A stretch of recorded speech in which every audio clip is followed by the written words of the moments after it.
देखिए बच्चों, आज हम आपको पढ़ाएंगे मासिक चक्र, जिसको मंथली साइकिल। मासिक चक्र को मंथली साइकिल कहा जाता है। ये कक्षा 12 और 10 का दोनों कक्षाओं का एक महत्वपूर्ण प्रश्न है। तो देखिए मासिक चक्र क्या होता है, मासिक चक्र किसे कहते हैं, मंथली साइकिल क्या है।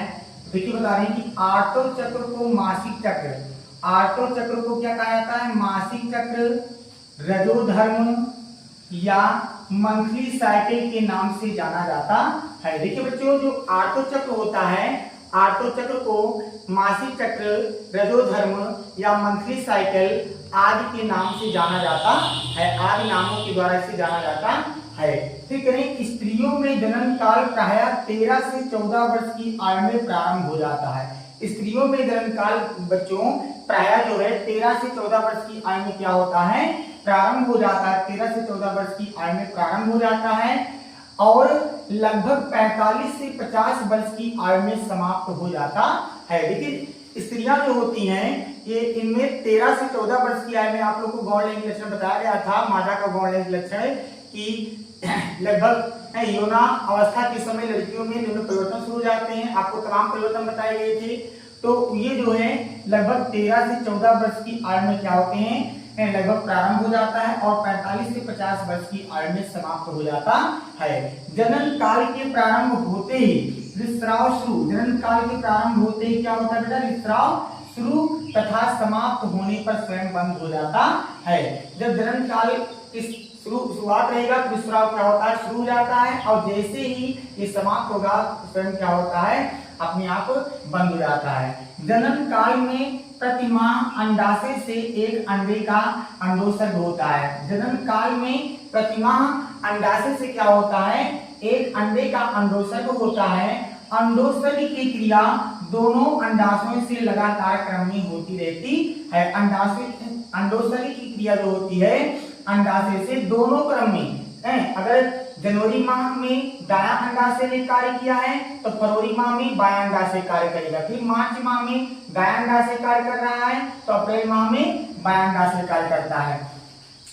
और गर्भाशय की दीवार में विशेष परिवर्तन हो जाता है। और गर्भाशय की दीवार में क्या होता है बेटा, विशेष परिवर्तन हो जाता है। निषेचन ना होने पर, निषेचन आप लोग निषेचन जान ही रहे हो, निषेचन ना होने पर प्रतिमा गर्भाशय की दीवार, प्रतिमा गर्भाशय की दीवार व अंडाशय में चक्रीय परिवर्तन होते हैं। अगर निषेचन नहीं होता है तो गर्भाशय की दीवार में प्रतिमा अंडाशय क्या होता है, चक्रीय परिवर्तन, कभी दायां अंडाशय कार्य करेगा, कभी बायां अंडाशय कार्य करेगा, फिर कभी दायां अंडाशय कार्य करेगा, कभी बायां अंडाशय कार्य करेगा। अगर निषेचन नहीं होता है तो ऐसी प्रक्रिया में फिर कह रहे हैं कि आर्टो चक्र का समय, आर्टो चक्र का समय 24 से 35 दिन, कितना, 24 से 35 दिन, न्यूनतम 20 दिन, न्यूनतम मतलब कम से कम 20 दिन, अधिकतम 45 दिन। अगर अधिक टाइम है तो कितना, 45 दिन। और औसतन सही औसत अनुपात इसका कितना होता है, 26 से 28 दिन। अगर 26 से 28 दिन में आर्टो चक्र हो रहा है तो जानिए कि महिलाओं को जो आर्टो चक्र का समय है एकदम सही है। तो 26 से 28 दिनों के अंतराल पर बार बार होने वाला चक्र आर्टो चक्र कहलाता है। अगर 26 से 28 दिन के अंदर या आंतरिक बार बार होने वाला ही चक्र क्या कहलाता है, आर्टो चक्र, रजोधर्म, मंथली साइकिल, पीरियड है आदि कह सकते हैं आप। फिर आपको ये बताया जा रहा है कि आर्टो चक्र को 3 प्रावस्थाओं में बांटा गया। आर्टो चक्र कितने प्रावस्थाओं में बांटा गया है, 3 प्रावस्था में बांटा गया है। नंबर 1 है रजोस्राव प्रावस्था, क्या है, रजोस्राव प्रावस्था।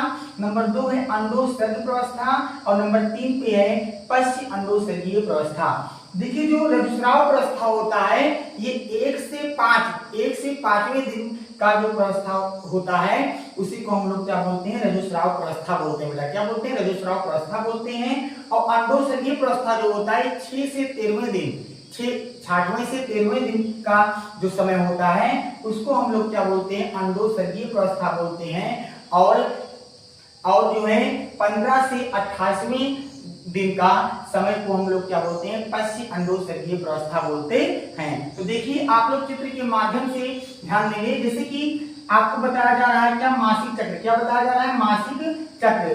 ध्यान देंगे कि अगर जनवरी, मान लेते हैं जनवरी माह जनवरी माह में अगर ये दाया, यहाँ पे प्लस बना दे रहे हैं, प्लस मतलब है दाया, और इधर माइनस बना दे रहे हैं, माइनस का मतलब क्या है बाया, माइनस का मतलब क्या है बाया, इधर ये दाया है और ये क्या है बाया है। तो देखिए अगर जनवरी माह में अगर जनवरी माह में आपका जो ओवरी है तो यहाँ से ओवरी है, ओवरी से अगर ओवम बन रहा है जनवरी माह में, तो ये आपका जो है मतलब जनवरी माह में इधर से अगर आपका यहाँ पर ऊपर क्या है फ्लोपियन ट्यूब है, तो यहाँ से आ रहा है, ध्यान दीजिएगा अगर निषेचन, अगर ध्यान दीजिएगा अगर निषेचन हो रहा है, निषेचन मतलब है कि अगर महिला और पुरुष दोनों साथ साथ है, निषेचन हो रहा है, तो अगर आपका स्पर्म, ध्यान दीजिएगा जो स्पर्म है आपकी स्पर्म ये तीन मार्ग से बढ़ जाएंगे, ध्यान दीजिएगा ये आपको कुछ स्पर्म इधर की तरफ जाएंगे, कुछ ऊपर की तरफ जाएंगे और कुछ इधर जाएंगे, लेकिन काम कहाँ पे किया है ध्यान दीजिएगा कि दाया अंडाशय ने कार्य किया, अगर दाया अंडाशय ने कार्य किया है तो ध्यान दीजिएगा दाया अंडाशय ने कार्य किया तो स्पर्म आपकी क्या करेंगे अंडाणु से मिल जाएंगे और फिर क्या होगा एक बच्चे की उत्पत्ति हो जाती है। ऐसी स्थिति में क्या होती है एक बच्चे की उत्पत्ति हो जाती है। और अगर मान लेते हैं जैसे कि बायां अंडाशय है, बायां अंडाशय ने कार्य किया, बायां अंडाशय ने कार्य किया, अगर बायां अंडाशय का जो ओवरी है वहां से जो ओवम बना, तो अगर ऐसी स्थिति में निषेचन नहीं हो रहा है, तो अगर निषेचन नहीं होगा तो कोई फर्क नहीं पड़ता है। तो अगर जान लीजिए जनवरी माह में अगर बायां अंडाशय कार्य किया है और निषेचन नहीं हुआ, तो फरवरी में जो है आपका फिर दायां अंडाशय कार्य करेगा, मार्च में आपका फिर बायां अंडाशय कार्य करेगा, अप्रैल में फिर आपका दायां अंडाशय कार्य करेगा। ऐसी प्रक्रिया क्या होती है होती रहती